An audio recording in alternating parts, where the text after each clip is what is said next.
I was born December 13th, 1949. I had 6 brothers and 3 sisters, and 4 of us boys served in Vietnam, 2 in the Army and 2 in the Navy. Wasn't doing too good in high school. I was 17 years old. A bunch of my friends dropped out of school, and we joined the Army together, about 6 or 7 of us. I served in Germany, Rolland in Germany, for 18 months. And I've got my orders for Vietnam. And they sent me back home. And they sent me to Fort Lewis, Washington. And they found out I had a brother overseas, over in Vietnam already, and they wouldn't send me. So they sent me to Fort Linwood, Missouri as a permanent party. And I drove an ambulance. I learned in World War II about brothers serving together, and if you've seen your brother get killed, you might do something stupid and get yourself hurt. So they should stop that in Vietnam. If you had a brother in combat, they wouldn't let you go. But he got shipped home. My orders were cut and I was gone. I done my basic training in Fort Campbell, Kentucky. Lasted for 8 weeks. Then I went to Fort Dix, New Jersey for my advanced infantry training. The infantry training, learned how to fire all different kinds of weapons and throw grenades and camp out. They taught you how to survive and stuff like that. It was real hard, but I was used to a physical life, chopping cotton, picking cotton when I was a boy. I started when I was 7 years old, and so as far as the physical part of it, it was hard for a lot of guys, but for me it wasn't all that bad. I enjoyed it. I enjoyed going out to different countries and serving, and a lot of times, there's a lot of people that won't ever live in the United States, but in the service, you get to travel. We, the 101st Airborne Division, patrolled the Ashaw Valley. Our job was to cut off supplies to the south, and we done a very, very good job of that. And we worked around Far-Base Ripcord, and they had 105s, 155 cannons, and 81 mortars, and we would call in fire support from that fire base. And anytime we needed help with artillery and stuff like that, we'd call in fire mission, they'd fire them up for us. Until they bombed Ripcord, we worked the Ashaw Valley. You just run into the enemy periodically. Just not every day, maybe not every week, maybe every 2 weeks you'd run into a group. You trusted everybody, son. If you're out front and you walk into some enemy fire, the people behind you, you've got to trust them to come up and help. And they did. I never was in a situation where they didn't come up and help. I'm an old Southern boy from Arkansas. I was born and raised in the cotton fields. I deer hunt, I rabbit hunt, I squirrel hunt. Common sense kept you alive. It wasn't. That's what they kept trying to preach to you. Use your common sense. And the 1st of July, they started attacking Ripcord with mortar fire and rocket fire. I was assistant gunner until my gunner got killed on Ripcord, and I became the gunner. There wasn't enough of us left to have an assistant gunner.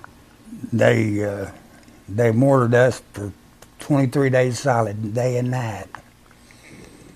There was 82 of us that were on the fire base, and there was 13 of us that they rescued off. We all grouped up in a group on the lower pad, and they called and they said there was the engineer battalion was going to send some 3 helicopters to pick us up, try to pick us up.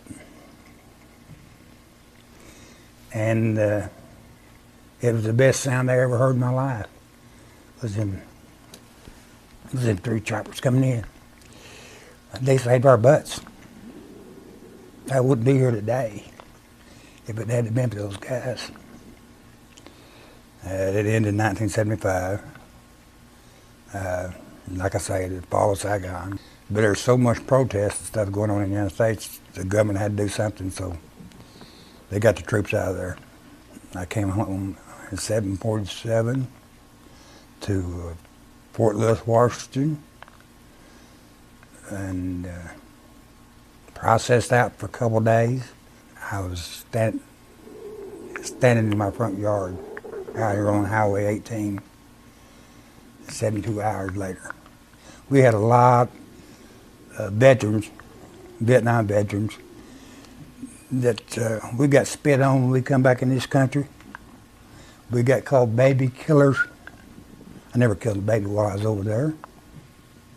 We was babies ourselves. The average age was 18 years old. World War II is 25. And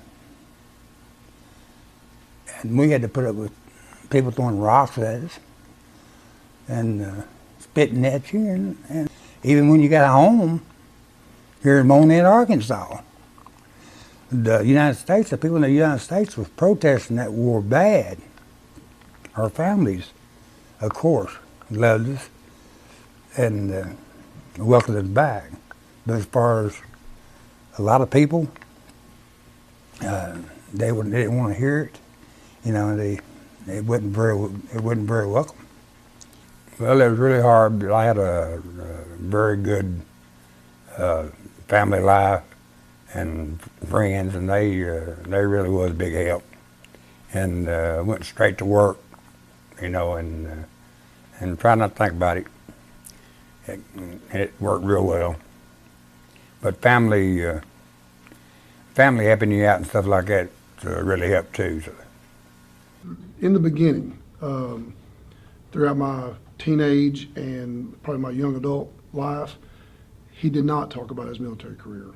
And, you know, and being young and probably not as inquisitive as I should have been, I didn't ask a whole lot of questions.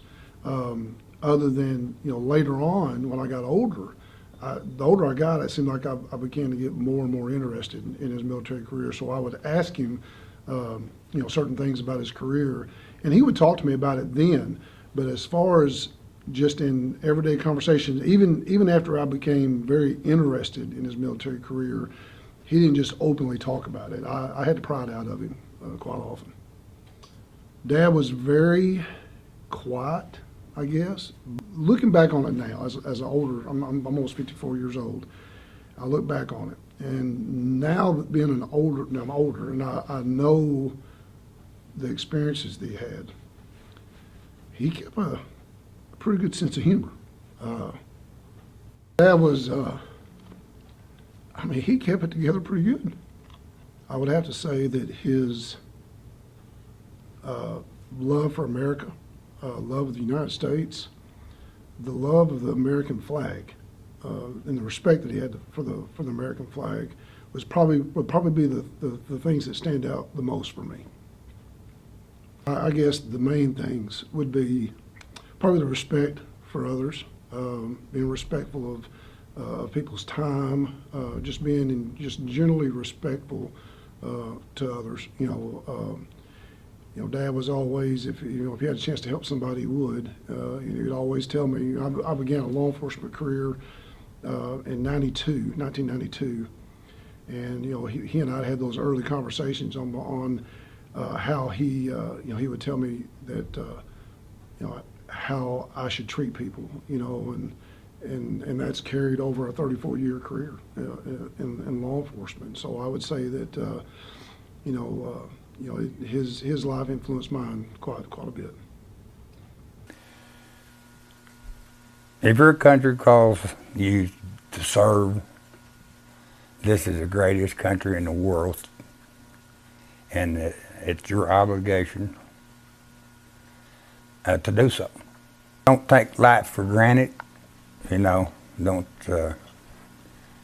think it's just handed over to you. You got to earn it. Just work real hard and make a good life for yourself. That's all you can do. Don't blow it. I wouldn't do anything different. The Buffalo Island Central East Initiative is proud to induct Mr. Larry Rolland into the Buffalo Island Veterans Hall of Fame.